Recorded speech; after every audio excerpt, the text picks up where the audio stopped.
Hello, everyone, and welcome to the Dynamic Duo edition of Geeks Not Nerds Live. I'm Captain Logan. I'm Eric. And it's just us today, just me and Eric, answering questions for you for the next hour. Everybody else had better things to do, Eric. No, folks were busy, weren't able to make it. Rasco, we thought was going to be here, and then something came up at the... Got sealed in the Fortress of Solitude. Yeah, I think that's what it was. Well, and it took him all day to try to pick up that key, and I don't even know how he ever got it in the door. But anyway, so here's me and Eric. We're going to answer questions for you for the next hour. Thanks for being here. If you're watching live, thanks for watching after the fact. If you're doing that, see a lot of people in the comments. Thanks for being here. So, what we do here on the Multi-Topic Extravaganza, this is the penultimate episode of this year's Multi-Topic Extravaganza. We're going to answer 3 pre-written questions. We got a whole bunch of questions from the multi-topic announcement video. And then we're going to answer live questions from you. So 3 questions, then a live question. So feel free at any point to leave live questions. Well, I say any point. I don't have a moderator tonight because Rasco's not here. So you might want to save your questions for right after I do the third one. So everybody pay attention. Everybody count. You just got to count to 3. Just tally. just tally it up, and then once I start looking for those live questions, that might be the time to ask us something and give us a topic that you'd like to hear us tackle. So just me and Eric tonight. We're gonna make it as interesting as humanly possible for you. 1 hour on the clock. Are you ready, sir? I'm ready. Here we go. He looks ready. Does he look ready? He's alert. He's aware. He's got his Mountain Dew Code Red. Oh. He's got his Ninja Turtle shirt. He's also how you hold a baby. He's sitting under the legendary Adam West Batarang. And speaking of Adam West, by the way, I should mention that, and I just found out about this today. I'm lucky that I found out about it, that I happened to look this up. I didn't know that they were putting the new Adam West cartoon Batman movie in the theater one night only, tomorrow night. I'm assuming it's Fathom Events. And if you don't like Code Red, I've got the normal kind. I got regular Mountain Dew. Who doesn't like Code Red? Somebody was like Code Red. That's Ban a shame. That person. You're done. It's over. You got nothing. So anyway, tomorrow night, Eric and I and Jason are going to go see Return of the Caped Crusaders in the theater. I'm so excited about it. We'll do a How We Felt About for you right afterwards. And then on Tuesday, we're going to the new Godzilla movie. Which I'm super excited about. Yeah. And we'll do How We Felt About that. You know, your excitement's rubbing off on me. I wasn't like super stoked about that because I'm not a Godzilla guy, but somebody just wrote, "You got nothing, Ryan." Hey, Ryan, you got nothing. But you know, Eric's been talking a lot about Godzilla lately, and you read let me read some Half Century War. Yeah, and I really enjoyed that. I mean, I got to finish it. We've been talking a lot about Godzilla lately, so all of a sudden, I don't know, I'm a little more interested. I've been talking, you've been listening. Yes, absolutely. That's been something of a one-sided conversation, but you know, I've been taking notes in case there's a quiz. And now we move on to the first question for the evening. The first question comes from Suicidal Productions, which unfortunately is no longer with us. Suicidal Productions writes, if you could write a story for one superhero that would actually be published, who would it be and what might the story be about? Years ago, I would have said Adam West Batman. And I still would love to, of course, write something for, you know, I said a long time ago that I always thought it would be really cool to see some 60s Batman villains that haven't really been used in comics in serious Batman. And I don't mean to reuse a pitch, but that's still a thing I'd love to see. Like, I'd love to see like a serious Egghead or especially Bookworm. He seems like he could be absolutely terrifying. I'm kind of surprised. Batman Confidential did a King Tut story. I've heard that King Tut has been used in 1 or 2 places, yeah.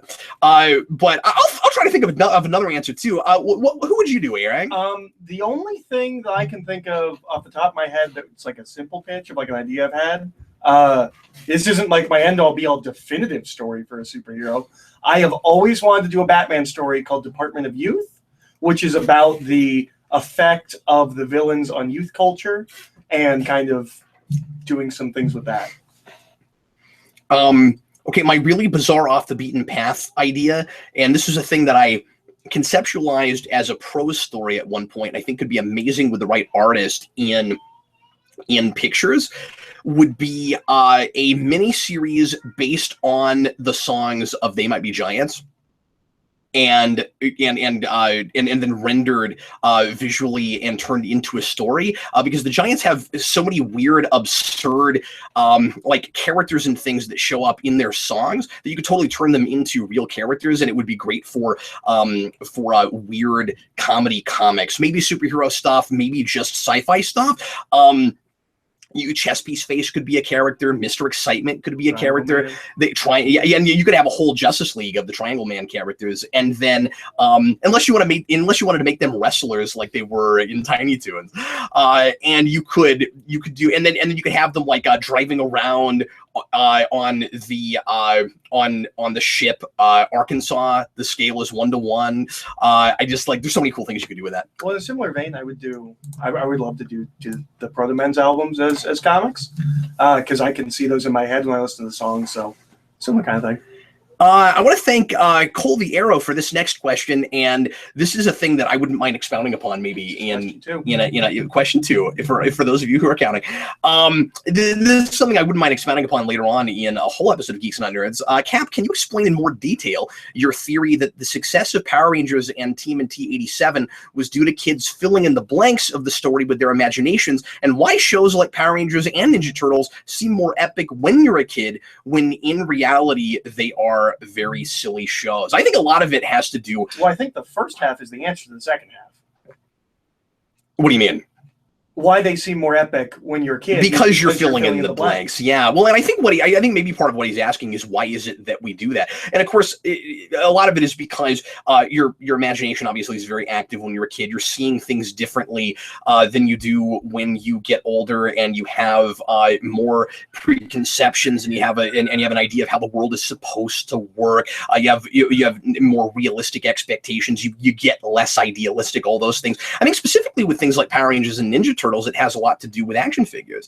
I think it has a lot to do with we didn't just watch those shows; we played with the toys, and we filled in the blanks when we were watching them, because that show was what it was in our heads when we were playing. We all imagined that we were Power Rangers or that we were Ninja Turtles when we were watching the shows. One of the appeals to Power Rangers for me, and shows like it where it's a teenager, and of course you don't have to have a kid as a superhero in order for kids to relate to it or want to be that character. But when we did have that and we kind of related to it, I think there was a lot of, I know I had this, where like you would go to school and you would imagine that at any point while you're sitting in class, that communicator would beep and Zordon would call you and you have to go out and save the world. And I think we inserted ourselves into those stories. Well, and I think part of it is, and we've talked about this just privately, that like, when you're a kid, you don't realize that things are bad or that things can be bad. Mm-hmm. And so... Again, that idealism. Yeah, and part of that, I think, innocence. is we don't understand, like, these are people writing for children's shows or even, like, laziness. We assume that there is a fleshed-out mythology that has been thought of, and probably, because at least when we were kids, you didn't see every episode. You caught here and there. I'm sure there's these other episodes that really fleshes all this out. That's a good point. Yeah. Pilots were very often elusive for me. I would always imagine someday I'll get to see how all this mess began. In the late 90s that they reran the Mighty Morphin pilot. Yeah. And I didn't get into Mighty Morphin until middle of season 2, beginning of season 3. Mm-hmm. That dope once again, thanks for that question. That was great. That dope channel, what do you feel are the greatest pros and cons of a shared cinematic universe? Oh, we're back to this again, Eric.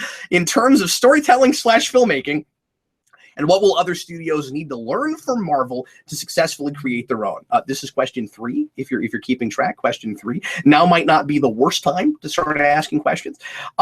So Eric, why don't you feel this first? And this is a thing, we won't go real in depth here, because it seems like cinematic universe has been one of the big topics that has been coming up a lot with the multi-topic extravaganza this year. Well, I think cons, the biggest con of a cinematic universe is, and I've seen hints of it with Marvel now, the biggest con is the ability to lose a character's story in their own movie because we're too busy setting up other things. Absolutely. And I mean, it's not just cinematic universes, but it's also franchises that we'll explain that later. And what if you never get to it? Yeah, and Marvel's had a couple of those. A lot of the stuff that Marvel told us to wait for never really panned out. I mean, I love Iron Man 3, but 2 films setting up the Mandarin, and they didn't give them to us, or at least what everyone wanted. So that's probably the biggest con, is just kind of loss of not identity, but their story. And then, I mean, we saw it happen with Captain America. I mean, Civil War was not his story. It was him and Tony. Yeah. And everybody else. The pros are really just fun. Everybody can play around. And I guess probably with Marvel and DC and things like that, you no longer have to worry about the aspects of the universe that you don't have the rights to. Like Blade wasn't able to do Morbius because he might be in the Spider-Man movie. Yeah. When everybody's working together and you're all kind of making movies together, that won't happen in the Marvel universe. They'll know if they're going to use him or not.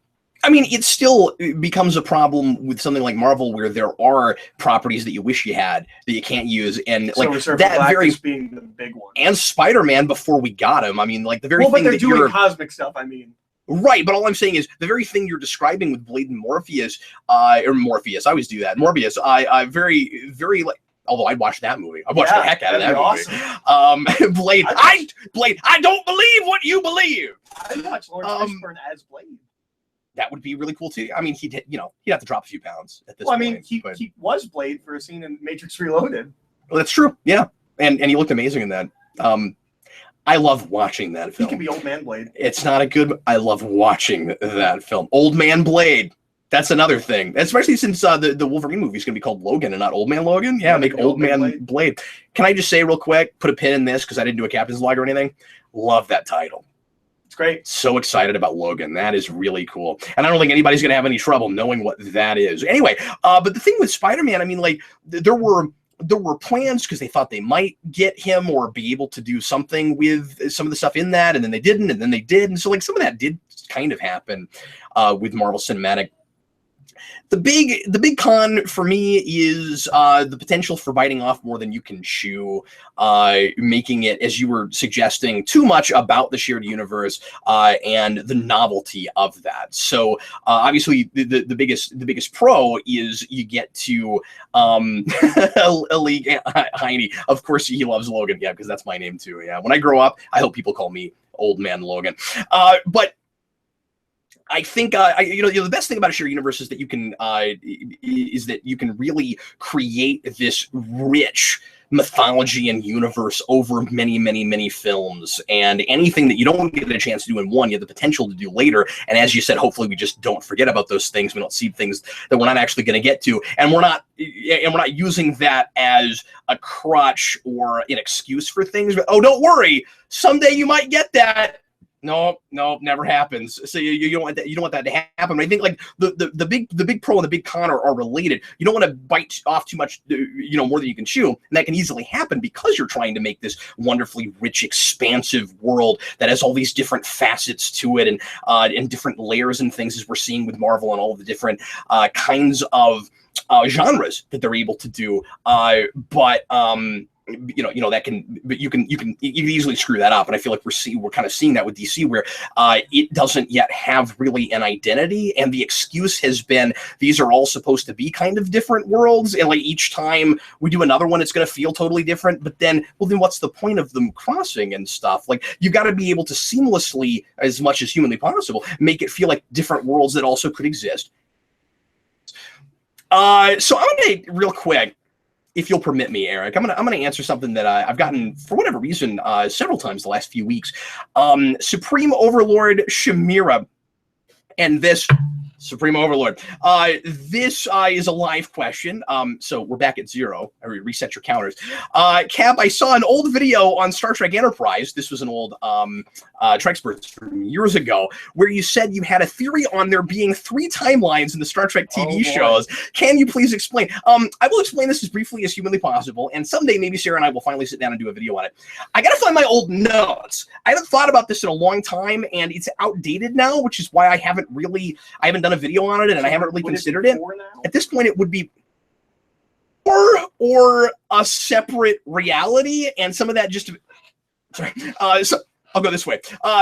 Some of that just depends on how you want to look at realities or timelines versus parallel dimensions. But in Star Trek, it's pretty generally clear that you can pave over a timeline. So we have distinctly different universes. So it's not like, okay, so there is an episode called Parallels in TNG that does that theory, and a lot of people hate that episode because of it, where it does that theory of every action you do creates a new universe. But by and large, it's you have these different universes, and they all have their own timelines. So if you went back in time in one, you're still in that same one. But sometimes we monkey with that, and in the Abrams movies, it's a lot of us generally consider that to be a different timeline that we went back, or a different reality that we went back to when we went back in time, because of all of the things that are different. It would have to be. I'm not sure the filmmakers know that. The IDW comics have been doing it that way.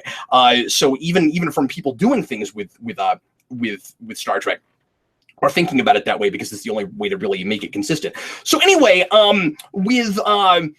with regards to the three timeline theory, so take Abrams out and just look at what we have in the first place. But it is interesting thinking about Abrams, because Abrams basically did what I thought Enterprise was doing, and Enterprise either didn't know it was doing or decided at some point it wasn't, which is a sequel that takes place in the past. And the reason Enterprise has to be a sequel that takes place in the past is because they meet Klingons 100 years before they're supposed to, I think, or at least before we knew anything about any connection to Klingons. And most importantly, that happens because of time travel. It happens because of a temporal Cold War, where people from the future have manipulated events in the past to force the NX-01, the Enterprise, to launch before it's supposed to. So already we are changing a timeline. Whether you want to look at that as timeline -1 or timeline 1, we have changed a timeline. The problem is, and I came up with this theory before season 3 or before season 4, when that things changed, or so that the catalyst for the temporal Cold War never happened, and yet everyone remembers everything that happens in season 3. It's really problematic. Season 4 should have started the whole show over and like from scratch. But anyway, so I wouldn't have really wanted that. But anyway, so basically the idea is you have one timeline that is the original series up through First Contact. Then what happens is, in First Contact, the Borg go back in time to take over Starfleet, and when they go back in time, they bring the Borg. They leave some Borg there, and we see this happen in Enterprise. And when the Borg come out of their frozen stasis, that starts another timeline, and that's the second one. So we're not even to temporal Cold War stuff yet. This is the second time around, and with the second time around, we have, interestingly, a number of discussion, a number of I'm trying to remember what everything is, because it's been a long time since I've thought about this. But there are pieces of evidence that are kind of contradictory, that fit together if this is what is happening. Which and one of the big ones is the launch of the Raven in Voyager. 7 of 9's parents, the way 7 of 9 gets assimilated, is she. So I said this was going to be short, but now I'm thinking about it. It's all coming back to me. Annika Hansen, her parents, the Hansens, go toward the Delta Quadrant trying to seek out the Borg 10 years before Q introduces us to them. Possible they wouldn't know about them unless regeneration happened. What's that? Well, I brought the thing that Guinan. Yeah, the whole race knows about them. Maybe they learned. Unless they learn them from that, that's possible. And I wouldn't have thought of that until you and I watched Q Who together. But it's a Star Trek episode. Unless it's Guinan, unless it's the Elorians talking about it and they find out about it. The only other explanation for it, and you're right, that's valid. The only other explanation for it is there were hidden records about. From regeneration, discussion from Zefram Cochrane from First Contact, because we find out in regeneration that Zefram Cochrane gave a speech once where he talks about it, and everybody just he talks about what happens in First Contact, and everybody just chalks it up to he was drunk at the time. And so anyway, so that's the second timeline, and it goes up through I'm trying to remember. I feel like for some reason it only goes through Voyager and starts over, but I got to go back and look at it. I can't remember why I postulated that.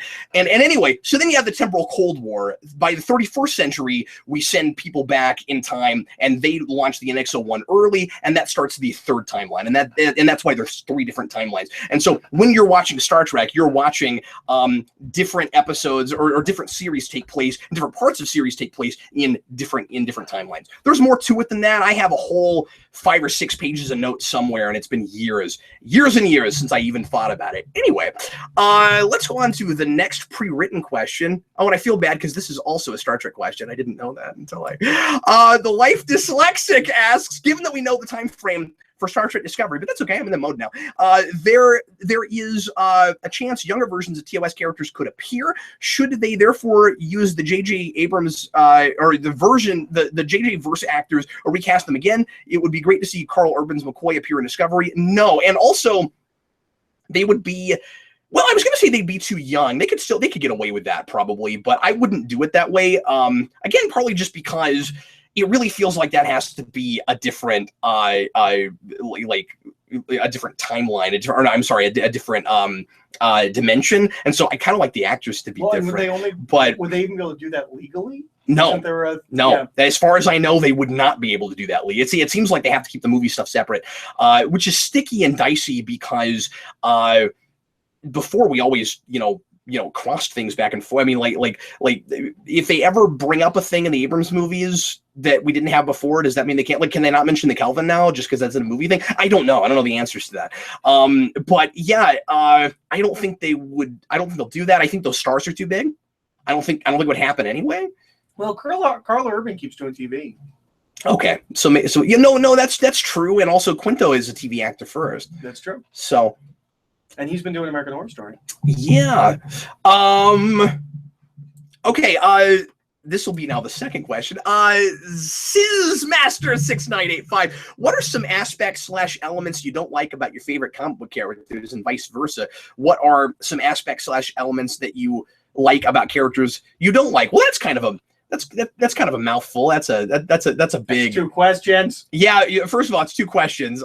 That would make for a good video topic, perhaps. We might throw something out real quick, but that seems like kind of a bigger, kind of a can of worms that I'm not prepared to open. First one, I have a real quick, easy answer for the first one. Yeah, go right ahead. Aspects you don't like about favorite comic book characters. Get a pillow. Talk about Iron Man armors for a second. Well, that's okay. I just did the 3 timeline theory, and you were wonderfully attentive. So thank you. Go right ahead. I hate that Iron Man keeps going back to the classic red and gold armor, because it's nostalgic and it's a thing people know. Technologically, we've advanced. He wouldn't, if he was going to go back to an older armor, it would be one.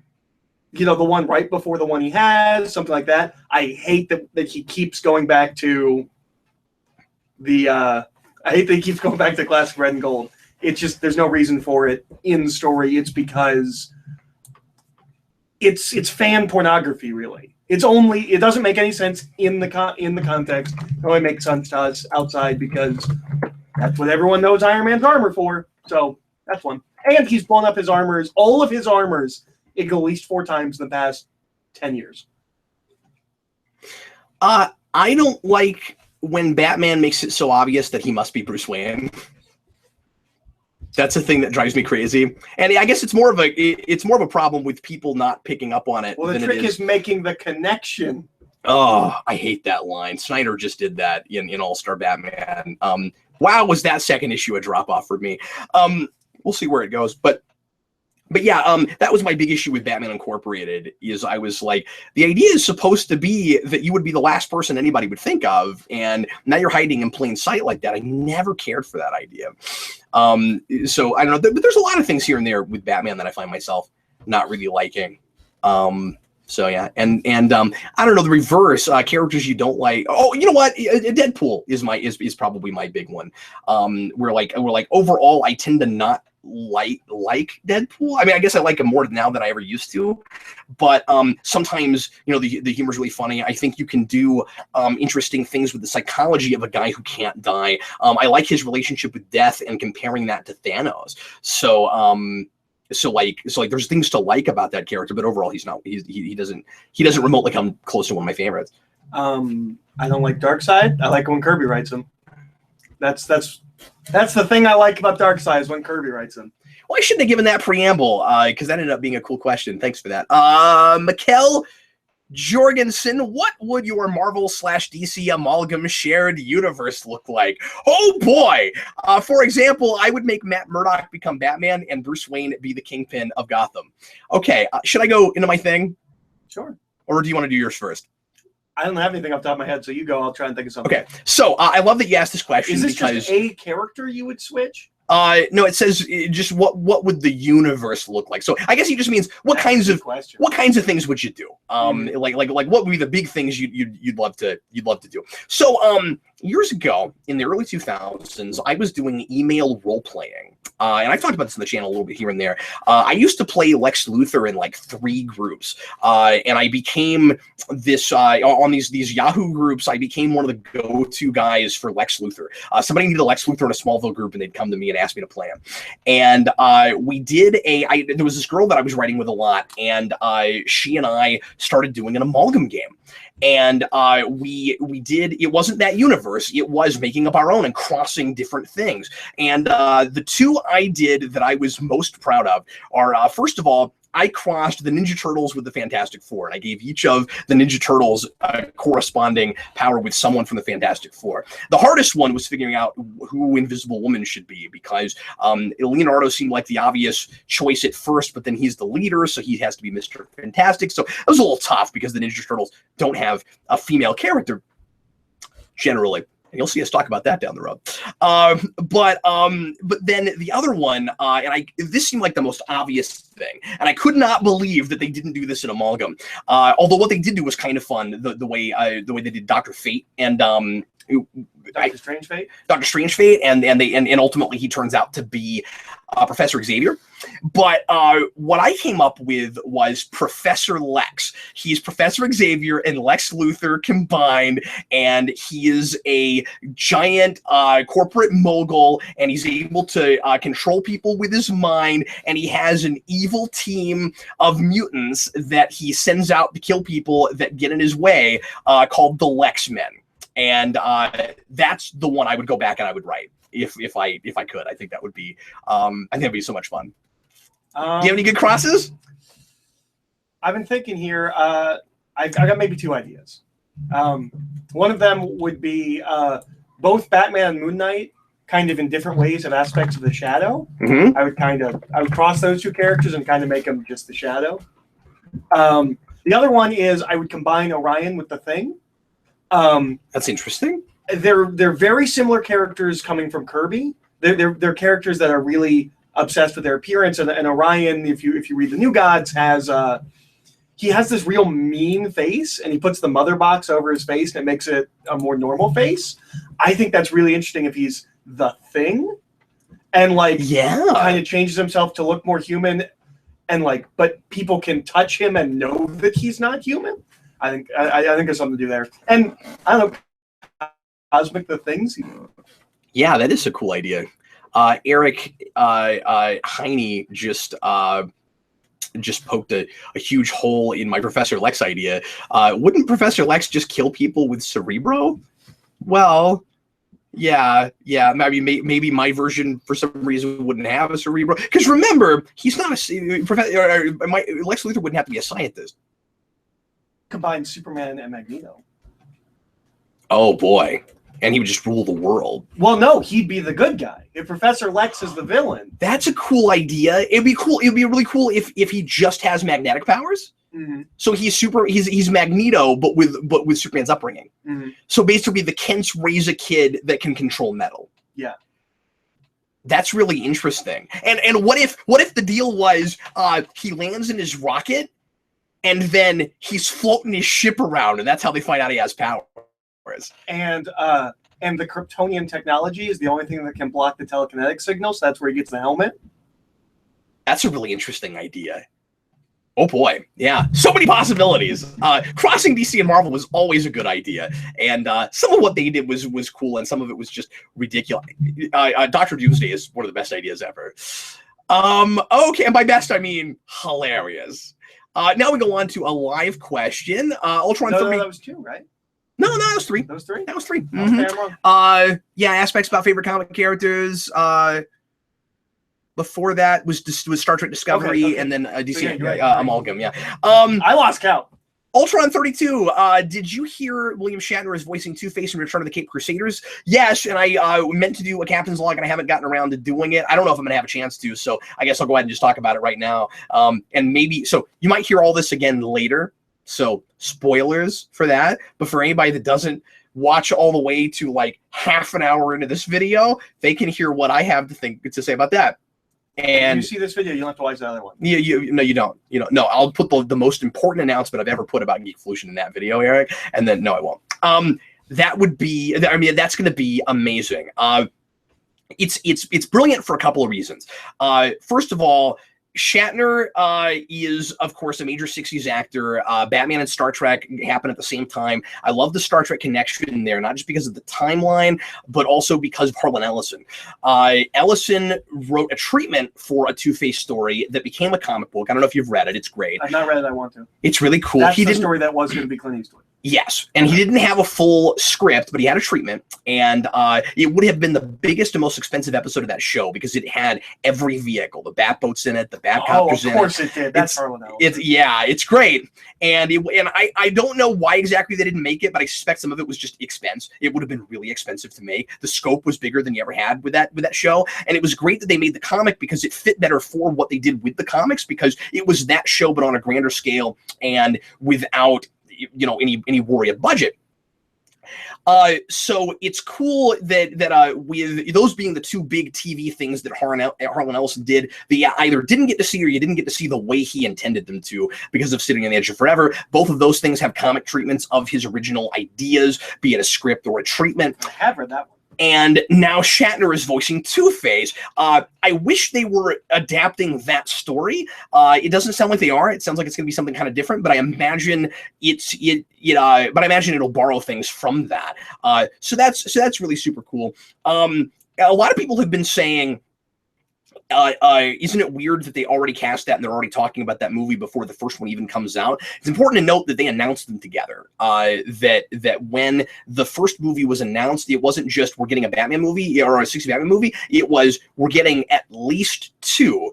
And I suspect that's in case it's popular that they can crank out as many of them as they can before Adam West isn't with us anymore. So anyway, those are my thoughts on that. It's gonna be great. I'm sure it's gonna be great. It's gonna tell your friends. Okay, in this we're back to 1. We're back to square one, ladies and gents. We are blowing through them, Eric, and we have about 25 minutes left on the clock. Awesome. How would any of us, Eric, go about making Carol Danvers an interesting character, sans retconning her into a different person? I've always felt that in all of her existence, she's been a dull character that has had interesting, though horrifying things happen to her. I know what he's talking about. Even though KSD herself to retcon all that. I don't know what that means. Okay. Okay. So, herself to it. That's still not a sentence. Anyway, so I don't have a dog in this fight. I've read not enough Carol Danvers to really make a determination. I liked the first issue of her most recent solo series. I didn't continue with it just because I've got so much else on my pull, and I like her in Ultimates, but I'm only 3 or 4 issues into that, and it's already on issue like 12 or 13. So anyway, I'm sure you have things to say about this. I don't know her. If you gave her to me, I'd throw an Iron Man and deal with the fact that Tony's her sponsor and make her an Iron Man supporting character. That's all I got. I don't really know that character. So you haven't read any of the Captain Marvel stuff? No. I have the first trade by Kelly Sue DeConnick, and I thought it was kind of boring. Or I would pick up on what Bendis was doing and do like a real big. Almost like a Superman thing. That's Bendis. Yeah. When we go to House of M, everyone gets what they want. She wants to be Superman. I might give that to her and make her realize that she doesn't want that. Like, Yeah. she doesn't want the limelight to constantly be on her. That whole, actually having to care about your secret identity and maybe some of that stuff. That might be what I would do. I remember her being like really optimistic. I remember her being kind of I remember her being like. I'm trying to remember because I'm basing this off like a couple of issues. So like she, because I want to say she was kind of harder on herself there, but she also kind of exudes a lot of confidence. But I don't know a great deal about that character. I don't either. I remember she seemed certainly interesting in what I read, but I don't know. I mostly read her in New Avengers, and I like her well enough there. I know Manos loves her. I haven't read enough. So anyway, review for real. What changes would you make to the DC TV shows to make them as enjoyable and acclaimed as Netflix Marvel? Oh, we don't have enough time. Well, changes? Like, is completely recasting and restarting a change? I just feel like you'd about have to. Because I'd relaunch Arrow with Long Bow Hunters, and I'd make that about a guy in his 40s dealing with a midlife crisis. And it would be real political and deal with, somewhat real world issues like they did with I would just kind of do Mike Grell's series adapted or updated to now.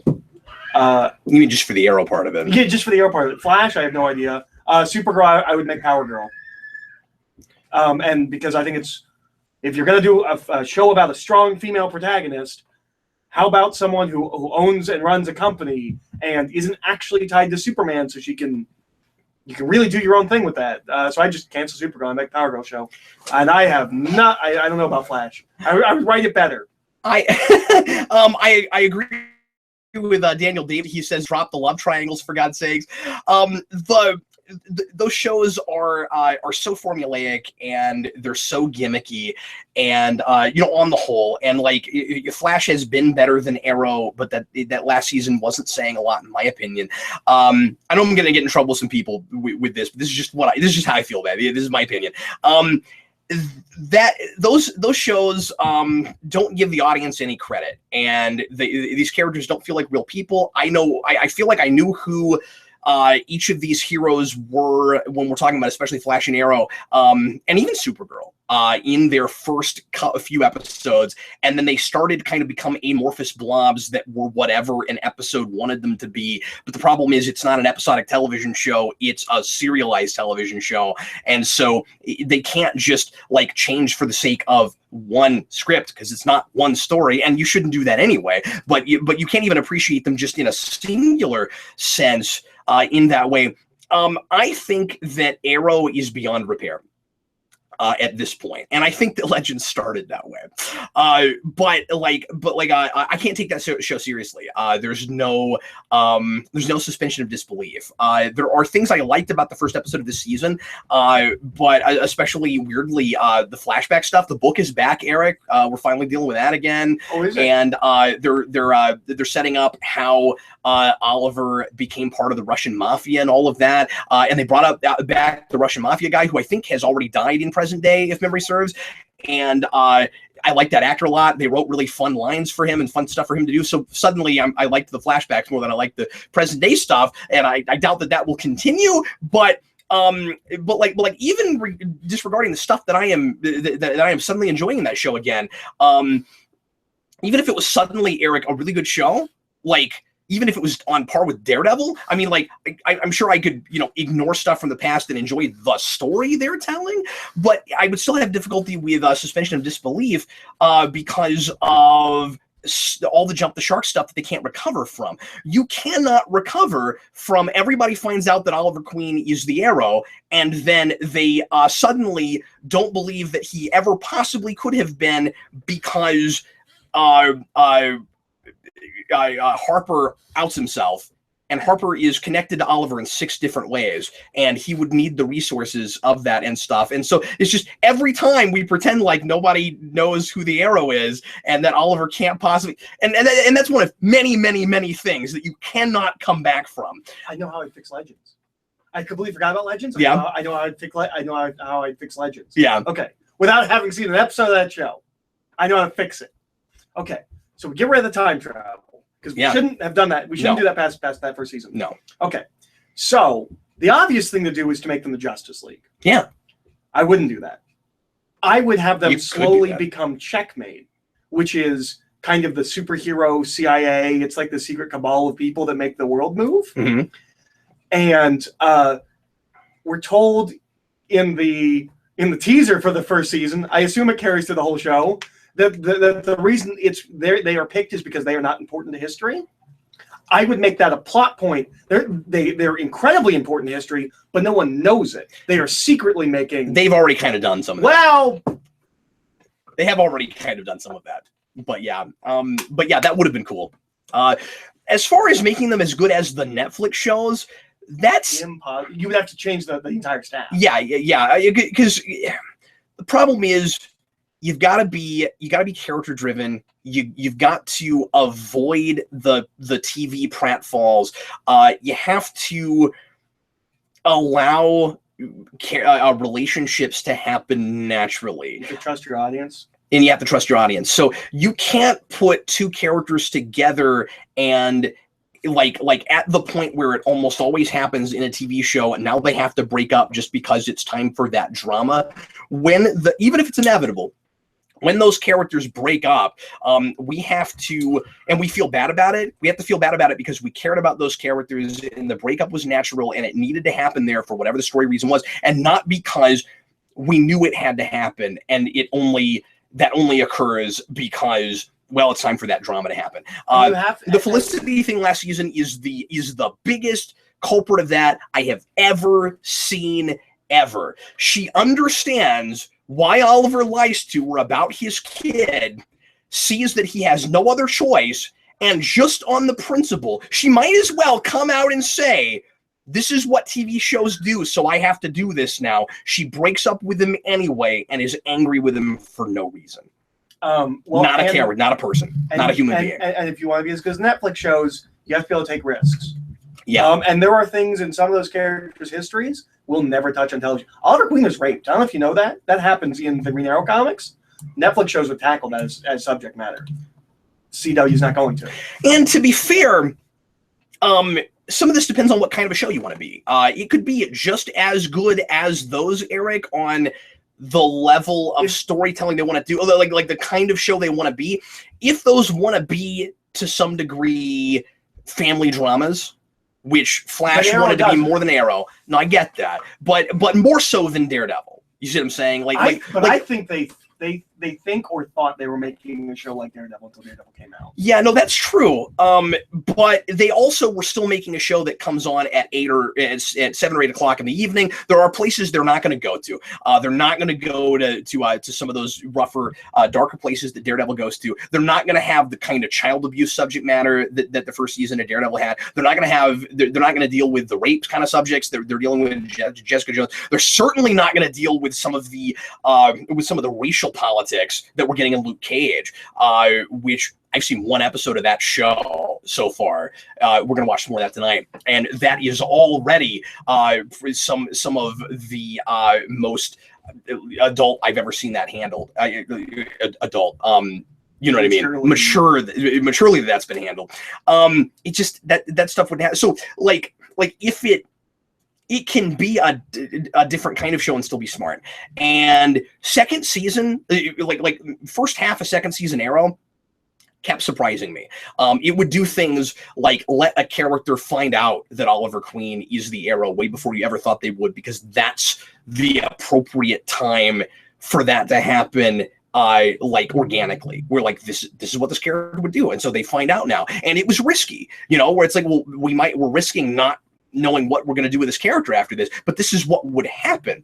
And we don't plot like that now. We don't plot through characters' actions and consequences anymore. We haven't done it for a long time. And when you have a time travel show that's all about cause and effect, and you don't write your show that way, disaster. And Flash and Legends of Tomorrow are both time travel shows, and they both have that problem. And also just basic, sorry, I just got attacked by an insect. And also just basic understanding of the rules of the world. You know, I know where I stand with Daredevil and the Netflix shows. I know what is what's possible in those universes and what's not, and I don't know that in the Arrowverse. I still can't get my mind around the fact that we did Magic and we haven't broached Aliens. Well, we finally broached it last year with Legends, but that we did it first. Oh, that cracked me up. That's a side note. Anyway, okay, so that was some fun soapboxing. Anything else you want to add? No, I'm good. Jared Herbert, will you be joining Matt and Ryan for any more, Matt and Eric, excuse me, for any more episodes of Let's Do It Again anytime soon? Hopefully, and it's easier to do now that we're living under the same roof. Matt and I were supposed to record last night. We might record tonight. Matt's having computer problems, so we might not even end up doing our Universal Monsters thing, and the whole thing might get put off until Matt gets a working computer. Ooh, that's rough. But absolutely, Cap will be on another episode at some point in the nearish future once we figure out what's going on, or once Matt gets a new computer, whatever. We don't know. It's not an unknown. We know what the problem is. So one more. I think we have one more, right? I thought that was 3. I want to say the Carol Danvers thing was the 3rd of the last set, was it not? Yes, it was. Okay. So we are on to 3 now. That's okay. Tiarnan Hamill, what films do you think would work well as TV shows? And do you have any favorites like Limitless, Hannibal, Bates Motel, etc.? I like Bates Motel. I love Hannibal. And I'm sure I would like Hannibal. No, absolutely. I just haven't gotten to it. And I'm sure I'd like Bates Motel. We should flip those and watch them together. Yeah. Other movies that we think would make for great TV shows. We've done it before and it's never worked, but I think we're in the place budgetarily. If you got the right guys, I think RoboCop's a TV show. Oh, absolutely, it is. Sure. I'm going to throw out something that might sound kind of wild. I think you could, because there's been a talk about a reboot at some point. I could see, at least as like a Netflix miniseries or something, I could see reimagining The Matrix longer. Sure. I could see that. And if that were to ever be rebooted, that's probably how I would want to see it done. I'm trying to think of other movies. I'm trying to think of something else that I think I like, because a lot of like things could be like I could say something like, well, Darkman should be a TV show. I mean, you could do something with that, but I'm trying to think of something really that like The Mask. Yeah, probably not. I don't know what you do with that.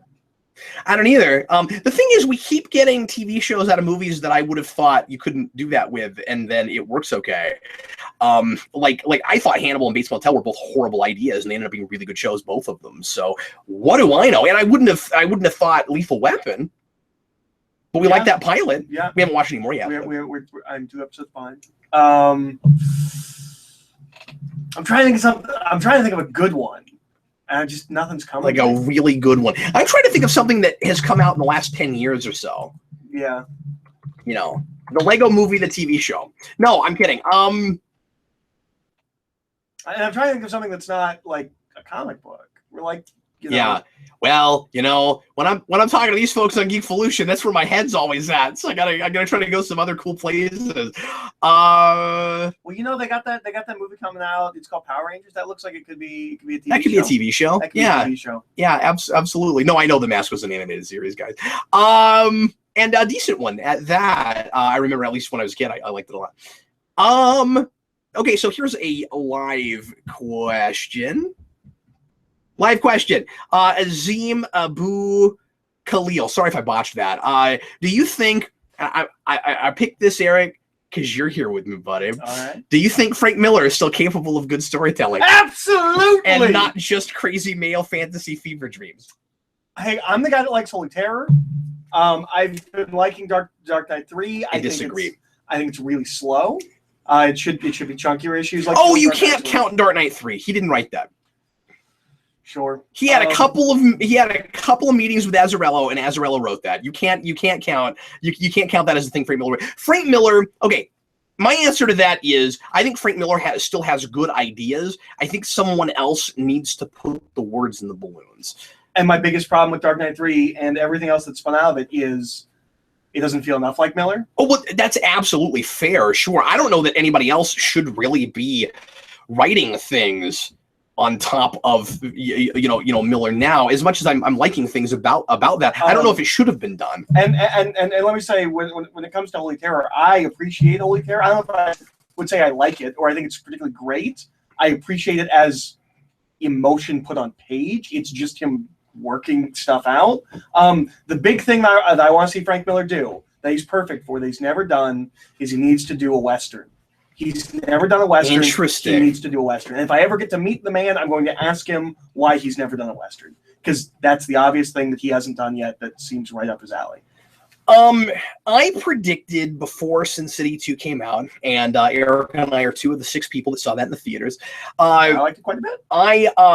I predicted that the stuff that they adapted, the Damn to Kill For, the classic stuff, that they adapted that was in the mid 90s or late 80s, whenever that stuff came out, 90s, that stuff would probably be really good, and that whatever he added, because we knew he was doing at least one vignette, and he did one new vignette. The Gambler is also new. Okay, my prediction was, is it really? Yeah. My prediction was, those will be bad. And apparently, now that you say that, I was right about one of them. The last one is nonsense. Oh, no, it's not good. It doesn't work. But the Gambler is great. So I guess I have to say, based on that, sometimes. We both like the Spirit. Sometimes. I like is a strong term. I don't... Enjoy? Yeah, I enjoy the Spirit. Absolutely, yeah. And I think... that was a hard rewind to write. Let me tell you. I think Dark Knight Returns is absolutely fascinating. I reread it a couple of months ago. And, wait, what now? The Dark Knight Strikes Again. You said Returns. I think it's fascinating. I think the first half of that book is genuinely good, and then 9/11 happens, and we know this. 9/11 happens while he's making that book, and the rest of that book is about 9/11, and that book goes off the rails. But I think it's really interesting. It's a real interesting artistic piece. But I still like Frank Miller. I liked All-Star Batman Robin. I'm a crazy person. No, that makes you a crazy, just on principle.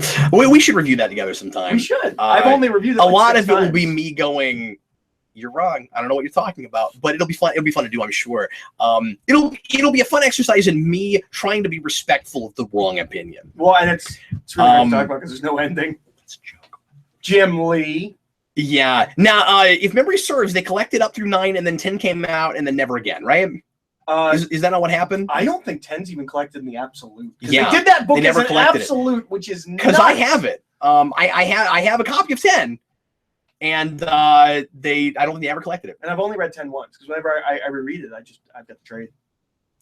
Let's do one more tonight, Eric. Unless we knock this out quick, but this is something of a, I don't want to say a loaded question, but this is meaty. Thanks for this question. And by the way, thanks for all the questions tonight, folks.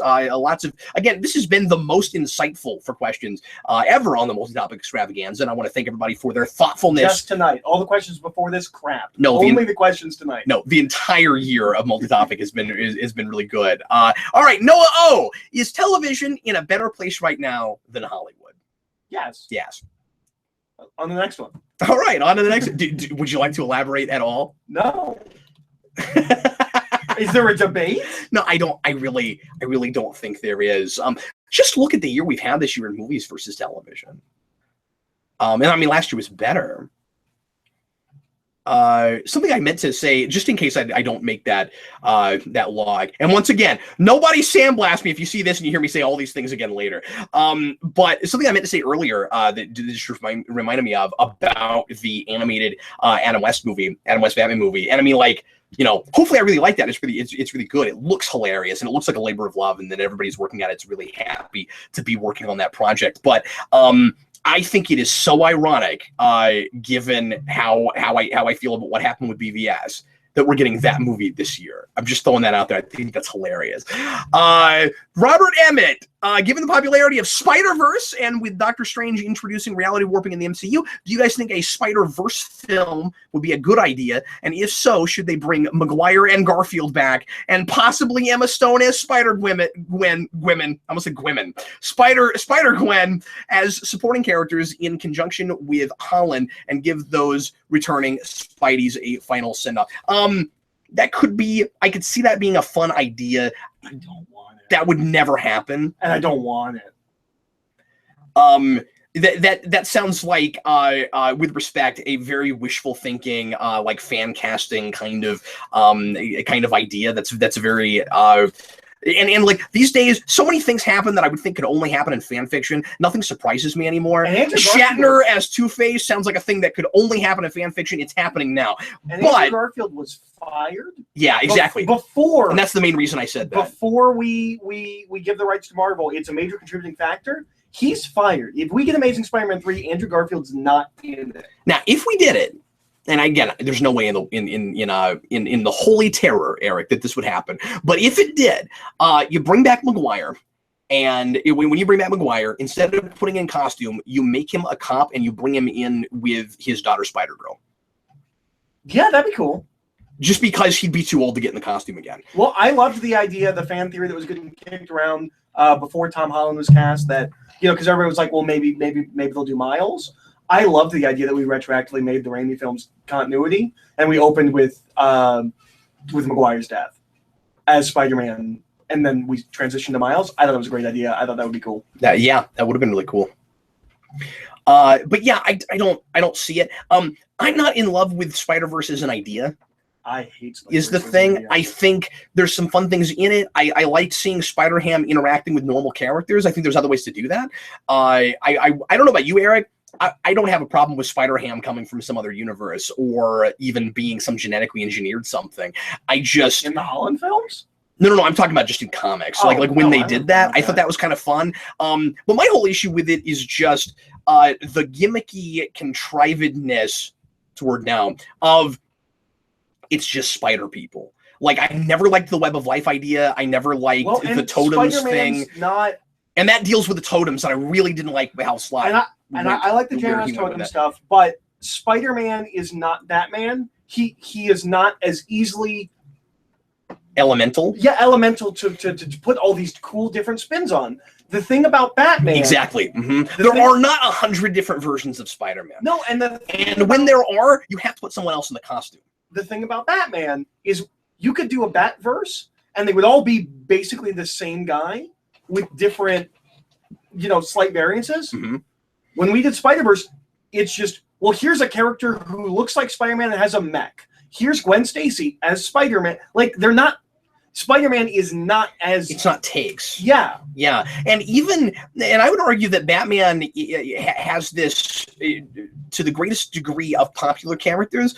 Because, you could make the case for lots of different characters, potentially, if they were more popular, and we saw a lot more versions of them.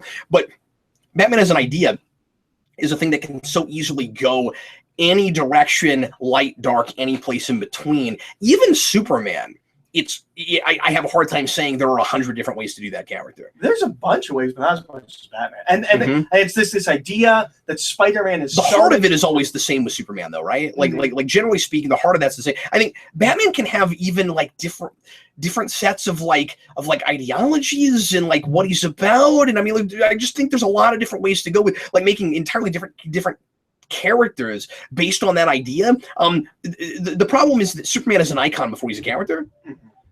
As much as I think that you can do a good characterization of Superman, I think that Batman is that way as a visual thing and from just the initial origin of it. And because you don't have to worry about like the responsibility of how that character is affecting other people, and because he's not so powerful, you can do a million different versions of that. And just back to the original point, Spider-Man is not like that. No. And Slott's been doing this whole thing about how important Spider-Man, and he shouldn't, and in universe he shouldn't be. I don't think he's supposed to be a disliked person. He's not Superman, and I feel like Marvel's really trying to make him Superman and Batman. It's a personal coming-of-age story. You're supposed to be able to put yourself in that costume. Batman and Superman don't have to be relatable characters necessarily. Not relatable in the sense that you imagine yourself as them already. You're supposed to care about them in, at least initially, with what they are in the first place, as I would like to be able to be this example. Spider-Man shouldn't be that. Or if he is, you get him there, but that's the end of the story. Once you get him there, you're done. Yeah. it's going to be it for us tonight, folks. It is 9 o'clock here in the great state of Kansas. Thanks a lot for... Sorry, what? You said the great state, and I was like, thanks a lot for watching, folks. We sure appreciate it. Eric and I had a great time talking with you. Hopefully, we'll have more of the panel for you next week. We're going to do the final episode of the multi-topic extravaganza for this year. Tomorrow night, we will likely not be doing comic book late night again, I'm sorry to say. it's mostly because you're going to the movie, right? Yeah, I'm going to a movie. I'm back and forth on it. Lowe's not going to be available, but I was going to do it on my own and bring Eric in to talk about a few issues too. We need to record how we felt about Batman when we get back from seeing it. So I don't see having the time to do it. So I hate that because I have a bunch of books and a lot of things to talk about. If I can find the time, we might shoot something pre-recorded and post that. But we might do that, or I might just double up next week. I'm not sure yet. Anyway, so no live show tomorrow night, but we will be doing that how we felt about, and then we'll see you again next Sunday night at 8 Central for one more of these, and we'll get back to normal Geeks Not Nerds lives after that. We'll be talking about some topic, and some of these we'll probably expand on, do a whole show on, and also we'll do rants and complain about things. Anyway, I hope you enjoyed the show. We sure did. We'll see you again next time. I'm Captain Logan. I'm Eric. And everybody, thanks again for watching. Once again, I am Captain Logan saying good night. Good night. Good luck.